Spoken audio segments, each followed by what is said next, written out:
শিক্ষক দিবসে সমস্ত শিক্ষক শিক্ষিকাকে শ্রদ্ধেয় জানিয়ে আমার আজকের নিবেদন কবি চন্দ্রনাথের কবিতা অপরাজিতা।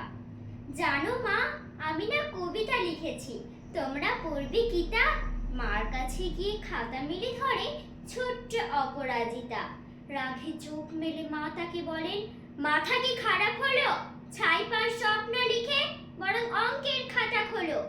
মুখ ভার করে গুটি গুটি পায় গেল সে বাবার কাছে। কবিতা লিখেছি ও বাবা, তোমার দেখার সময় আছে? মুখটি না তুলে বললেন বাবা, কবিতা লিখেছ? বেশ, পড়ব তো বটে, আগে খবরের কাগজটা শেষ করি।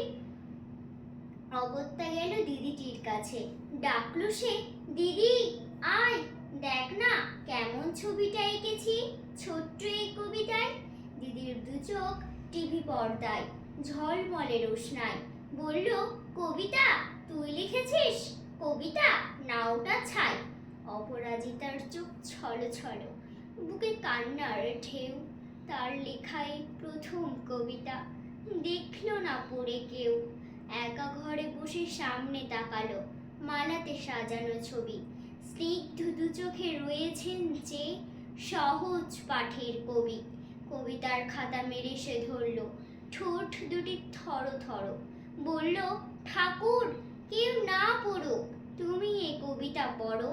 কি জানি কি করে কি যে হয়ে গেল, এ কথার সাথে সাথে রবি ঠাকুরের মালা থেকে ফুল ঝরল সে খাতাটিতে। মনে হলো তার সামনে দাঁড়িয়ে বুঝি রবীন্দ্রনাথ।